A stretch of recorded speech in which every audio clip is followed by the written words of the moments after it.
భారత్ మీడియాకి స్వాగతం. ముందుగా హెడ్లైన్స్. చైనాలో చెలరేగిపోతున్న చికెన్ గున్యా, కోవిడ్-19 వ్యూహాలను అమలు చేస్తున్న అధికారులు.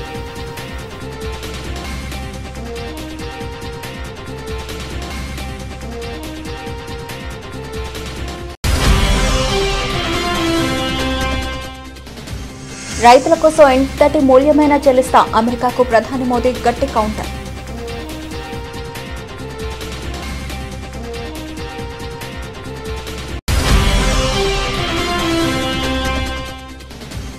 అమెరికా భారత్ మధ్య పెరిగిన గ్యాప్, అవకాశాన్ని అనుకూలంగా మార్చుకునే దిశగా పాకిస్తాన్.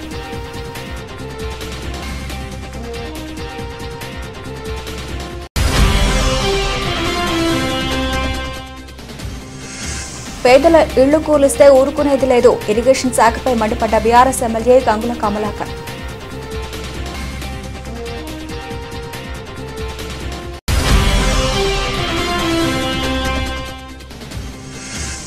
ఈ దేశం ఒక వ్యక్తి మనోభావాలకు అనుగుణంగా ముందుకు వెళ్లదు, మహారాష్ట్ర ఎంపీ సుప్రియా సదానంద్.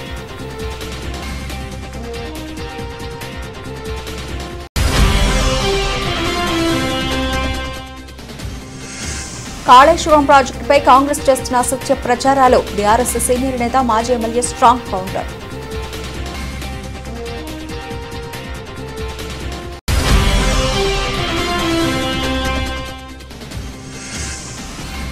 కోట్లతో నేతన్నలకు థ్రిఫ్ట్ ఫండ్, చేనేత శాఖ సమీక్షలో సీఎం చంద్రబాబు.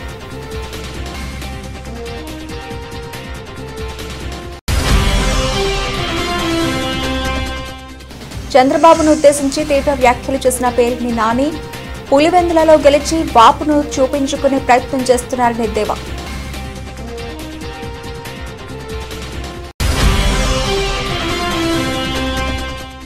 రాహుల్ గాంధీ ప్రధానమంత్రి అయ్యేది లేదు, సచ్చేది లేదు, మండిపడ్డ బీఆర్ఎస్ మాజీ ఎంపీ మాలోతు కవిత.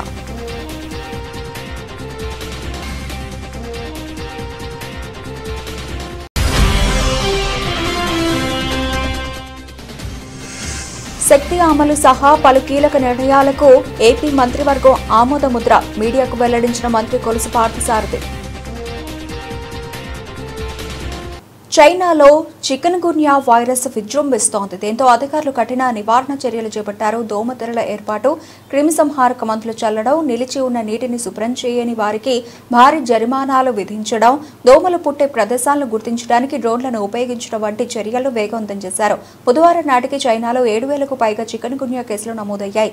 ఈ కేసులో అధిక శాతం హాంకాంగ్కు సమీపంలో ఉన్న ఫోషాన్ అనే పారిశ్రామిక ప్రాంతంలోనే నమోదయ్యాయి. అయితే కొత్త కేసుల సంఖ్య క్రమంగా తగ్గుతున్నట్టు అధికారులు చెబుతున్నారు. చికెన్ గున్యా దోమల ద్వారా వ్యాపిస్తుంది. ఈ వ్యాధి సోకిన వారికి డెంగ్యూ లాగా జ్వరం, కీళ్ల నొప్పులు వస్తాయి. చిన్నపిల్లలు, వృద్ధులు, ఇతర ఆరోగ్య సమస్యలు ఉన్నవారికి ఈ వ్యాధి మరింత ప్రమాదకరంగా మారుతుంది. చైనా ప్రభుత్వ టీవీలో చూపించిన దృశ్యాల ప్రకారం అధికారులు నగరంలోని వీధులు, నివాస ప్రాంతాలు, నిర్మాణ ప్రదేశాలు క్రిమిసంహారక మందులను చల్లుతున్నారు. అలాగే కార్యాలయాల ముఖద్వారం ముందు కూడా క్రిమిసంహారక మందులను పిచికారీ చేస్తున్నారు.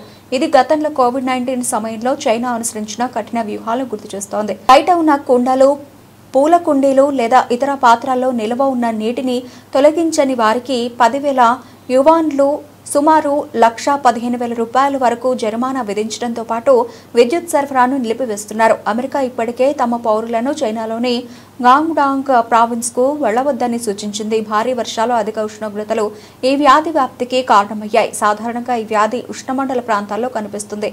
కానీ ఈసారి చైనాలో దాని ప్రభావం చాలా ఎక్కువగా ఉంది. 2003లో సార్స్ వ్యాప్తి తర్వాత చైనా ఇలాంటి కఠిన చర్యలను అమలు చేయడంలో నైపుణ్యం సాధించింది. ప్రస్తుతం ఫోషాన్ నగరంలో చికెన్ గున్యా రోగులకు కనీసం ఒక వారం పాటు ఆసుపత్రుల్లోనే ఉంచుతున్నారు. ఒక దశలో ఈ వ్యాధి మనుషుల నుంచి మనుషులకు వ్యాపించినప్పటికీ 2 వారాల పాటు హోమ్ క్వారంటైన్ను కూడా అమలు చేశారు. కానీ తర్వాత దాన్ని రద్దు చేశారు. దోమల లార్వాలను తినే చేపలను, ఈ వ్యాధిని తీసుకెళ్లే దోమలను తినడానికి పెద్ద దోమలు కూడా ఉపయోగించాలని ప్రయత్నిస్తున్నట్టు నివేదికలు వచ్చాయి.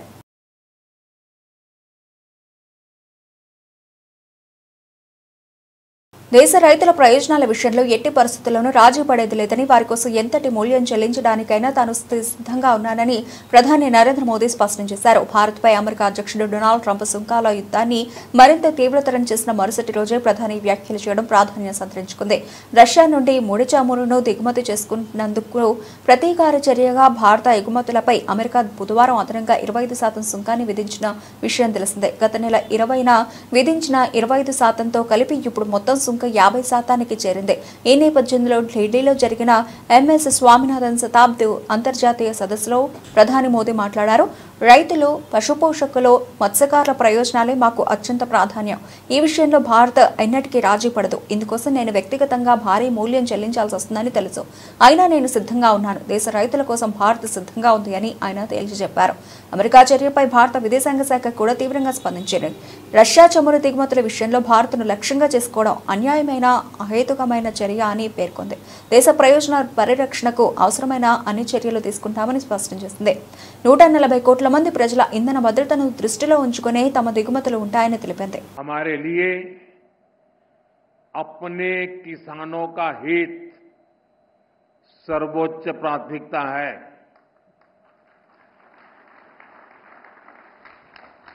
भारत अपने किसानों के, पशुपालकों के और मछुआरे भाई बहनों के हितों के साथ कभी भी समझौता नहीं करेगा.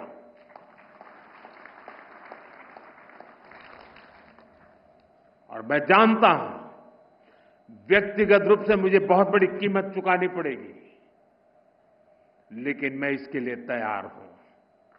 मेरे देश के किसानों के लिए, मेरे देश के मछुआरों के लिए, मेरे देश के पशुपालकों के लिए आज भारत तैयार है.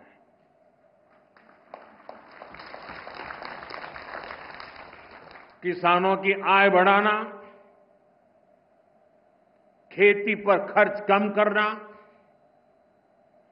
आय के नए स्रोत बनाना, इन लक्ष्यों पर అమెరికా అధ్యక్షుడు డొనాల్డ్ ట్రంప్ పాకిస్తాన్కు అనుకూలంగా వ్యవహరిస్తున్న సంగతి తెలిసిందే. అదనపు సుంకాలతో భారత్ను ఇబ్బంది పెట్టే ప్రయత్నాన్ని ఆయన చేస్తున్నారు. మరోవైపు ఆపరేషన్ సింధూర్ తర్వాత గత జూన్లో Pakistan army chief general Asim Munir అమెరికాకు వెళ్లిన సంగతి తెలిసిందే. ఈ సందర్భంగా వైట్ హౌస్ లో మునీర్కు గౌరవ మర్యాదలు లభించాయి. ఆ పర్యటన సందర్భంగా ట్రంప్ కు నోబెల్ శాంతి బహుమతికి మునీర్ మద్దతు ప్రకటించారు. తాజాగా మునీర్ మరోసారి అమెరికా వెళ్లేందుకు సిద్ధమవుతున్నారు. రష్యా నుంచి ముడి చమురును దిగుమతి చేసుకుంటున్న ఇండియాపై ట్రంప్ 50% సుంకం విధించారు. తొలుత సుంకాలను 25% పెంచిన ట్రంప్ భారత్ తన దారిలోకి రాకపోయేసరికి జరిమానాగా సుంకాలను మరో 25% పెంచారు. ఇదే సమయంలో పాకిస్తాన్పై స్వల్ప సుంకాలను విధించారు. ఈ క్రమంలో అమెరికాతో భారత్కు గ్యాప్ కొంత పెరిగింది. తమకు తమ దేశ ప్రయోజనాలే ప్రధానమని భారత్ స్పష్టం చేసింది. ట్రంప్ వ్యవహార శైలిపై భారత్లో తీవ్ర విమర్శలు ఎదురవుతున్నాయి. ట్రంప్ పార్టీకి చెందిన కొందరు నేతలు కూడా ఆయన తీరును తప్పుపడుతున్నారు. నమ్మకమైన మిత్రదేశం భారత్తో కయ్యం వద్దని హితవు పలుకుతున్నారు. మరోవైపు ఇదే సమయంలో అమెరికాతో సంబంధాలను బలోపేతం చేసుకోవడానికి పాక్ ప్రయత్నిస్తోంది. భారత్ అమెరికా మధ్య కొంతమేర బలహీనపడ్డ బంధాన్ని తనకు అనుకూలంగా మలుచుకునేందుకు కార్యాచరణ మొదలుపెట్టింది. ఇందులో భాగంగానే జనరల్ మునీర్ మరోసారి అమెరికాకు వెళుతున్నారు.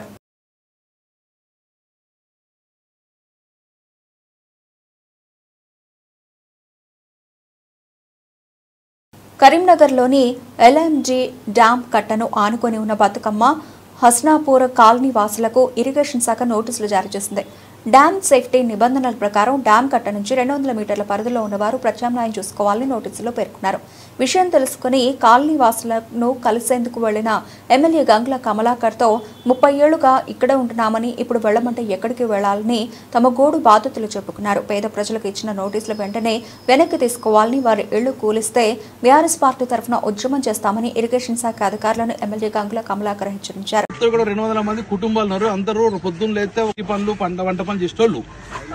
ఇప్పుడు మీ నోటీస్ చదివి ఇప్పుడు మీ నోటీసు ఏమని ఇచ్చిందంటే 1978లో శంకుస్థాపన చేసిన డ్యామ్ పక్కకు 200 మీటర్ లోపల మీరు ఏ కట్టడాలు ఉండద్దు, జాతీయ డ్యామ్ భద్రతా యాక్ట్ అని చెప్పి ఇచ్చి మీ అన్ని కొలగొట్టాలని కేసు పెడతాం, జైలు పంపుతాం రాసింది. అంతేనా? ప్రత్యేకం ఏర్పాటు అంటే ఏం చేసుకోమంటారు? నేను ఒకసారి నేను చెప్పాను సార్. ఈ గారు ఇక్కడ గిట్ట ఒక్క ఇటుక పిల్ల తీసిన, ఒక ఇల్లు ఉలగొట్టిన గంగుల కమలాకర్ మీదకెళ్ళి బుల్డర్ నడవాలి. రైట్, మేము అన్ని ఇప్పుడు మేము ఉన్న మొత్తం రిప్లై ఇస్తాము. నేనే రాసి పెడతా. మీ డ్యామ్ కు ఇబ్బంది ఏమి ఉండదు, మీ డ్యామ్ కు ప్రాబ్లం ఉండదు. కాబట్టి మీరు ఇప్పుడు రాసిండ్రు ఆ ప్రాణ నష్టం లేదా తక్షణ ఇస్తే 2 సంవత్సరాలు జైలు శిక్ష అని పెట్టిండ్రు. మీరు దయచేసి అధికారులు మీరు ప్రజలను హింసించకూరు, ప్రజలు చంపకూర్రి, ఇడిదికు రాకురు. మీరు మీకు డ్యామ్ సేఫ్టీకి ఏమి ఇబ్బంది లేకుండా మేము చూసుకుంటాం. నేనే ఇప్పుడు నేనే ఇస్తా. కానీ భయభ్రాంత గురి చేసిన వచ్చి ఎవడు దుకాణం పెట్టినట, ఎంత ఇస్తామంటున్నట, ఇవన్నీ కాకుండా నేను లోకల్ ఎమ్మెల్యేగా ఉన్నా. మీరు better to consult with me only. ఒకవేళ మీకేమైనా అటువంటి ఆలోచనలు, ప్రభుత్వంగా ఆలోచన, దుర్మార్గపు ఆలోచన ఉంటే నాతో మాట్లాడండి. నేను వస్తా కానీ డైరెక్ట్ నేరుగా ప్రజల దగ్గరికి వెళ్తే మాత్రము ఈ ప్రభుత్వానికి తీవ్రమైన పరిణామం ఉంటే హెచ్చరిస్తున్నాను. నేను ఇవాళ నోటీస్ పంపిస్తున్నాము. మళ్ళీ వీళ్ళ దగ్గరికి ఎవరు రావద్దు. రైట్, రాసుకో క్లోజ్ చేయాలి. మళ్ళీ వాడు పెట్టిండు, హైడ్రా పెట్టిండు, బూడ్రా పెట్టిండు, మారకు అత్తే మాత్రం తీవ్ర పరిణామాలు ఉంటాయి. రైట్, మరి వీళ్ళందరూ ఇంటూ భరోసా కల్పిస్తున్నామని నేను. రైట్ రైట్ చెప్పుడు కాదు, ఏమంటే నాకు చెప్పాలి. రిప్లై ఇచ్చినాము, మేము సాటిస్ఫై లేదు, బుల్డోర్ తీసుకొస్తామంటే మాత్రం. ఈ దేశం ఒక వ్యక్తి మనోభావాలకు అనుగుణంగా ముందుకు వెళ్లదు, రాజ్యాంగం ప్రకారం మాత్రమే ముందుకు వెళుతుందని మహారాష్ట్ర ఎంపీ సుప్రియా సదానంద అన్నారు. ये देश किसी के मन मर्जी से नहीं चलता है, संविधान से चलता है. और जिस तरह से आज आप देख रहे हैं, आज जब हम संसद में चाह रहे हैं कि अच्छी SIR पे चर्चा हो, कांग्रेस पूरी ताकत से, इंडिया अलायंस पूरी ताकत से चर्चा के लिए तैयार है. लेकिन बीजेपी कह रही है कि ऐसा कोई कायदा नहीं है. मैं आपको बड़ी जिम्मेदारी से कहना चाहती कि आरोप झूठ है. संविधान में ऐसा कभी भी नहीं लिखा है कि इलेक्शन पे चर्चा नहीं हो सकती. इलेक्शन पे एक सशक्त लोकतंत्र में चर्चा हो सकती है. और कांग्रेस पूरी तरह से इस मामले में सही काम कर रही है. हम सब कांग्रेस पार्टी के साथ पूरी ताकत से है. रेवंत हमारे भाई हैं. मुझे आज भी वो दिन याद है जब पहली बार संसद में आए थे. तब उन्होंने मुझे वायदा किया था, कि मैं कांग्रेस का वफादार कार्यकर्ता हूं और जब तक मैं कांग्रेस का झंडा तेलंगाना में नहीं लाता मैं शांत नहीं बैठूंगा. और आप सबका प्यार है कि एक कार्यकर्ता బీఆర్ఎస్ పై రేవంత్ రెడ్డి కుట్రలు చేస్తున్నాడు. కమిషన్ ఇచ్చిన నివేదికను ప్రభుత్వం ఎందుకు బయటపెట్టడం లేదు? రిపోర్టు బయటకు ఇవ్వకముందే రేవంత్ రెడ్డి అనుకూల మీడియా విష ప్రచారం చేస్తోంది.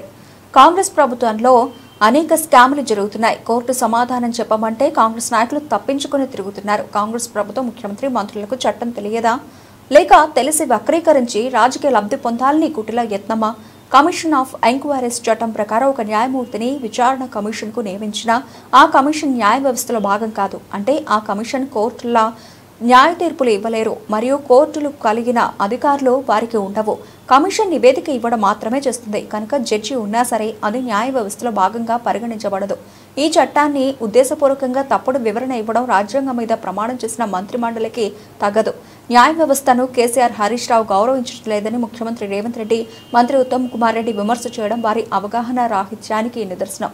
కాళేశ్వరం 100 కంపోనెంట్ల పరిధిలో కేవలం ఒక కంపోనెంట్లో 85 పిల్లర్లలో 2 పిల్లర్ల గురించి మాత్రమే అందులో ప్రస్తావిస్తూ పూర్తి కాళేశ్వరం కూలిపోయిందని అసత్యాలు ప్రచారం చేస్తున్న రేవంత్ రెడ్డిపై, ఉత్తమ్ కుమార్ రెడ్డిపై చీటింగ్ కేసు పెట్టాలని పెద్ది సుదర్శన్ రెడ్డి డిమాండ్ చేశారు.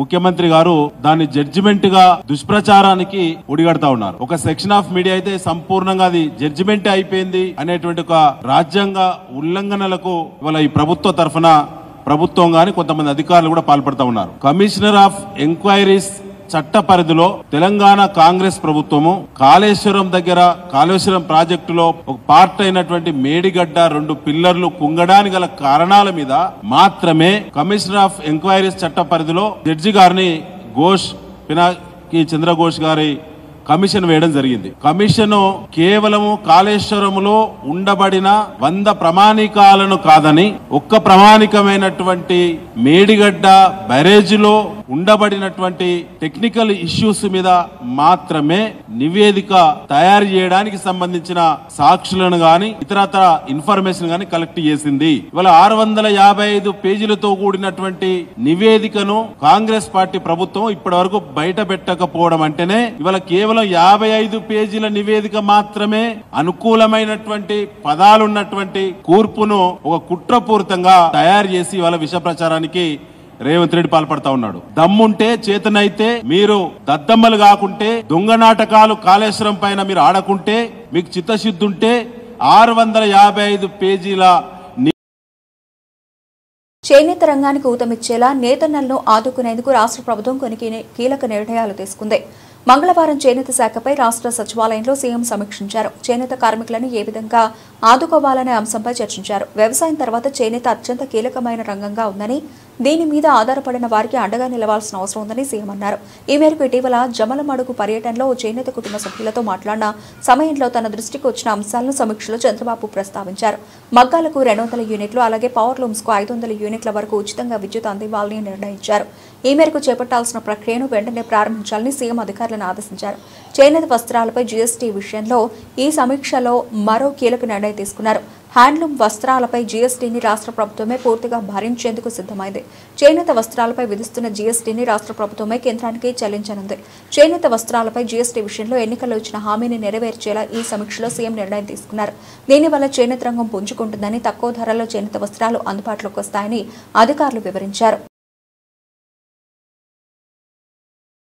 ఏపీ ముఖ్యమంత్రి చంద్రబాబుపై వైసీపీ నేత మాజీ మంత్రి పేర్ని నాని మరోసారి తీవ్ర వ్యాఖ్యలు చేశారు.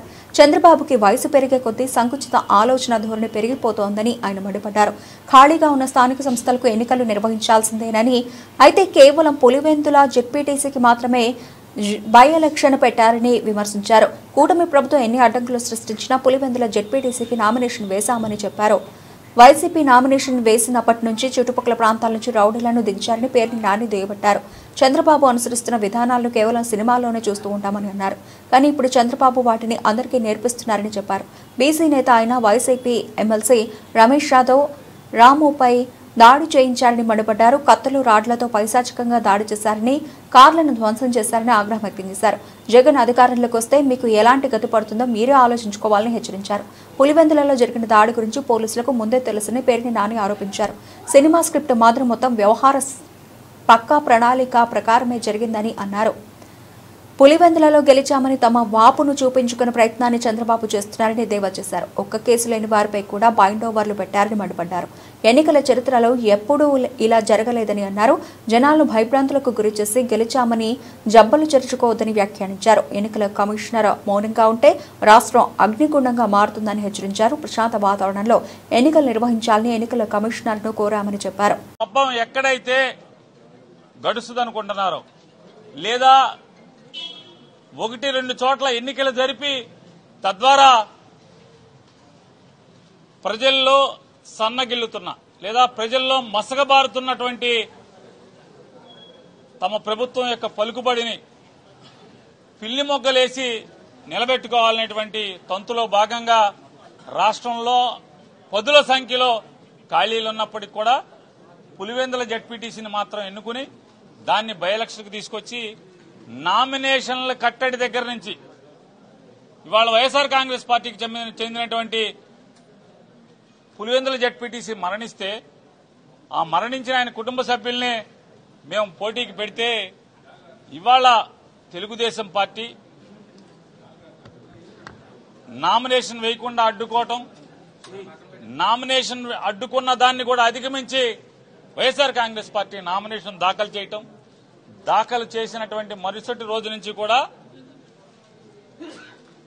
చుట్టుపక్కల జిల్లాల నుంచి లేదా చుట్టుపక్కల నియోజకవర్గాల్లో ఉన్నటువంటి రౌడీల్ని, ముఠా నాయకుల్ని పోగేసుకు తీసుకొచ్చి వాళ్ళ కడపలో కేవలం పులివెందుల జెడ్పీటీసీ 10,000 మంది ఓటేసేటువంటి 5 మేజర్ పంచాయతీలు ఉన్నటువంటి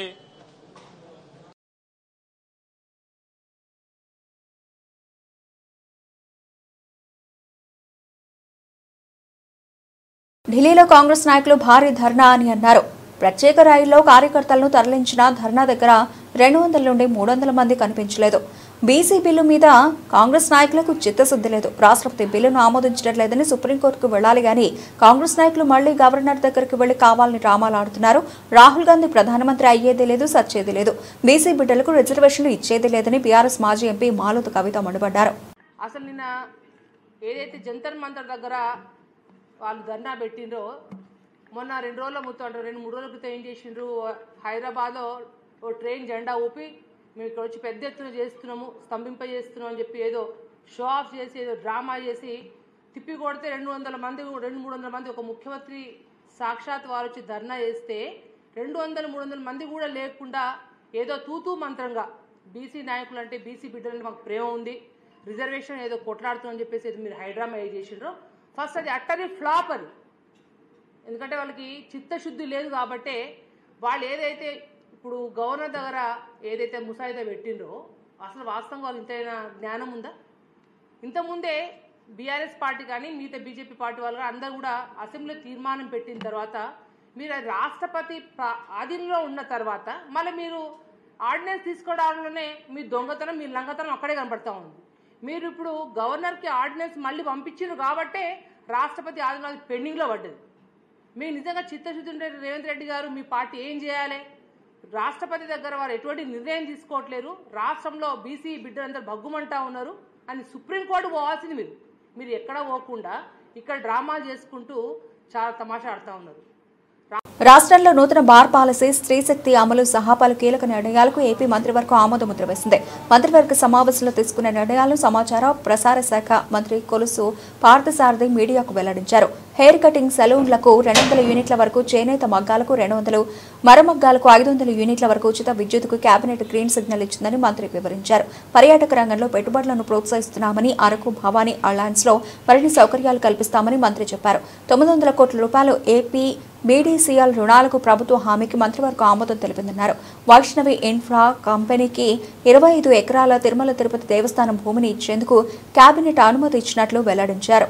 ఈరోజు కూటమి ప్రభుత్వం ఇచ్చిన హామీలో మరొక హామీని అనౌన్స్ చేస్తూ కూటమి ప్రభుత్వం యొక్క విశ్వసనీయత, మా ప్రియతమ నాయకుడు చంద్రబాబు నాయుడు గారి కమిట్మెంట్ టువర్డ్స్ పబ్లిక్ ఏదైతే ఉందో అది ఎస్టాబ్లిష్ అయిందని చెప్పేసి మనం చేస్తా ఉన్నాను. నేను ఇప్పటికే ఎన్టీఆర్ భరోసా ద్వారా 34,000 కోట్లు, తల్లికి వందనం 10,091 కోట్లు, అదేవిధంగా రైతు భరోసా కానివ్వండి, దీపం కానివ్వండి, దీపం 2 కానివ్వండి, అన్న క్యాంటీన్ కానివ్వండి, ఇవన్నీ కూడా అమలు చేస్తూ వచ్చాం.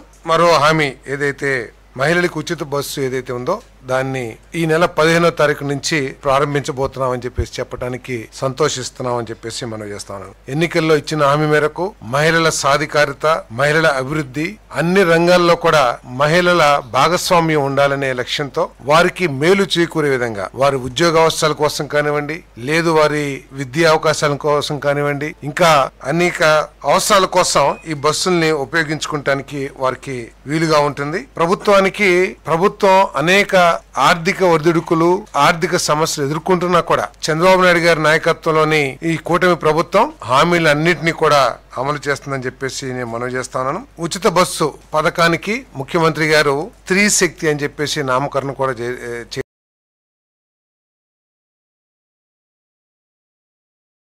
దేశవ్యాప్తంగా బీసీలకు 42% రిజర్వేషన్ కల్పించాలని కోరుతూ ఢిల్లీలోని జంతర్ మంతర్ వద్ద కాంగ్రెస్ పార్టీ ఆధ్వర్యంలో నిర్వహించిన మహాధరణ విజయవంతంగా నిర్వహించబడింది. ఈ కార్యక్రమంలో తెలంగాణ రాష్ట్ర కార్మిక మైనింగ్ శాఖ మంత్రి గడ్డం వివేక్ వెంకటస్వామి పాల్గొని బీజేపీ ప్రభుత్వంపై తీవ్ర విమర్శలు చేశారు. ఈ సందర్భంగా మంత్రి మాట్లాడుతూ మా TPCC president B Mahesh Goud నాయకత్వంలో బీసీలకు న్యాయం సాధించాలన్న లక్ష్యంతో ఈ ఉద్యమం ముందుకు సాగుతోంది. సీఎం రేవంత్ రెడ్డి అసెంబ్లీలో బిల్లు ప్రవేశపెట్టి 42% రిజర్వేషన్ను అనుమతించాల్సిందిగా గవర్నర్కు పంపారు. కానీ బీజేపీ పార్టీ హస్తక్షేపంతో ఇప్పటి వరకు ఆమోదం లేదు. ఇది బీసీలకు రాజ్యాంగబద్ధమైన హక్కులపై దాడి అన్నారు.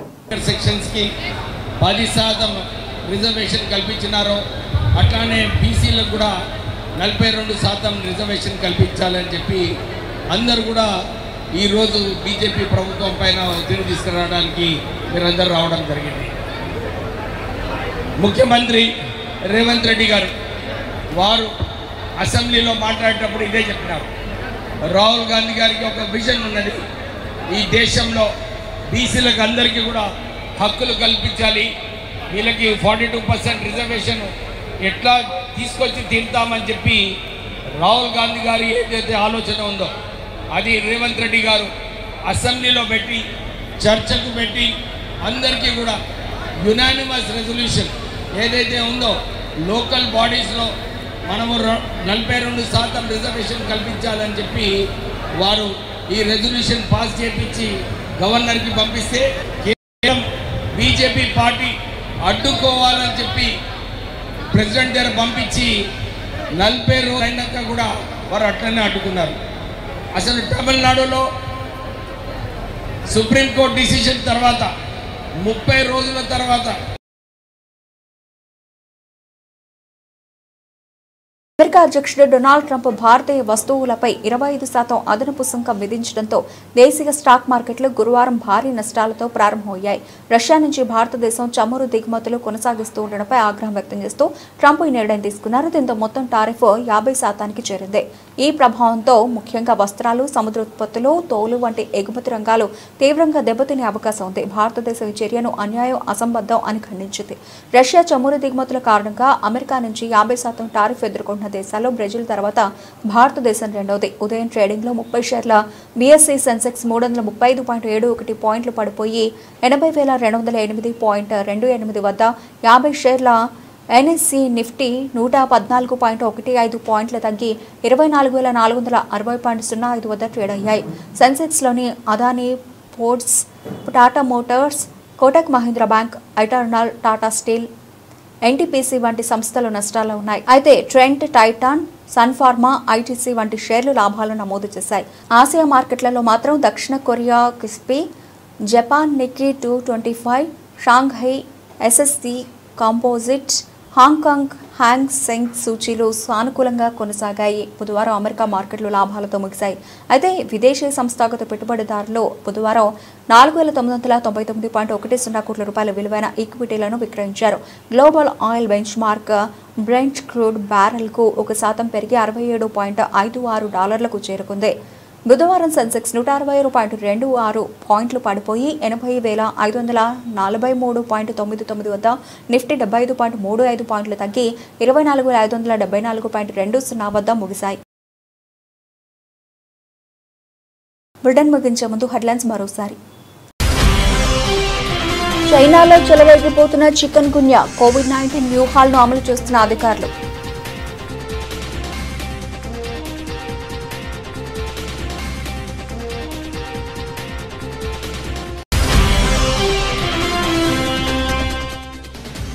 రైతుల కోసం ఎంతటి మూల్యమైనా చెల్లిస్తా, అమెరికాకు ప్రధాని మోదీ గట్టి కౌంటర్.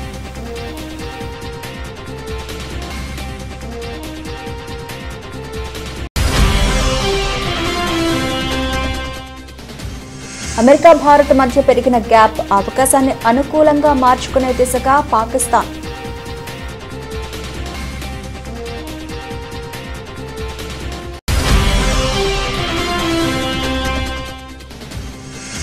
పేదల ఇళ్లు కూలిస్తే ఊరుకునేది లేదు, ఇరిగేషన్ శాఖపై మండిపడ్డ బీఆర్ఎస్ ఎమ్మెల్యే గంగుల కమలాకర్.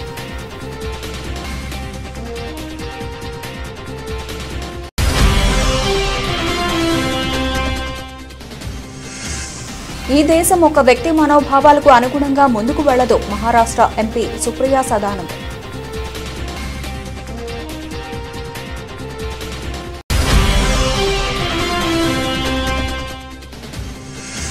కాళేశ్వరం ప్రాజెక్టుపై కాంగ్రెస్ చేస్తున్న అసత్య ప్రచారాలు, బీఆర్ఎస్ సీనియర్ నేత మాజీ ఎమ్మెల్యే స్ట్రాంగ్ కౌంటర్.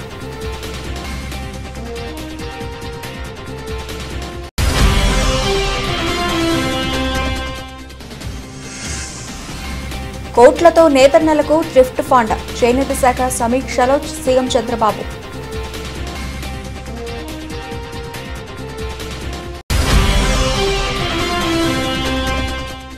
చంద్రబాబును ఉద్దేశించి తీవ్ర వ్యాఖ్యలు చేసిన పేరిని నాని, పులివెందులలో గెలిచి వాపును చూపించుకునే ప్రయత్నం చేస్తున్నారని ఎద్దేవా.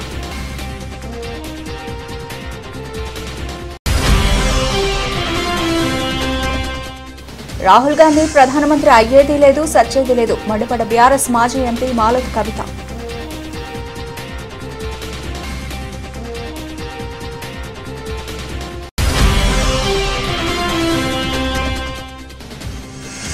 శక్తి అమలు సహా పలు కీలక నిర్ణయాలకు ఏపీ మంత్రివర్గం ఆమోదముద్ర మీడియాకు వెల్లడించిన మంత్రి కొలుసు పార్థసారథి. ఇవి ఇప్పటివరకు బలిసిన అప్డేట్స్. మరిన్ని అప్డేట్స్తో మళ్ళీ కలుద్దాం. అంతవరకు సెలవు. నమస్తే.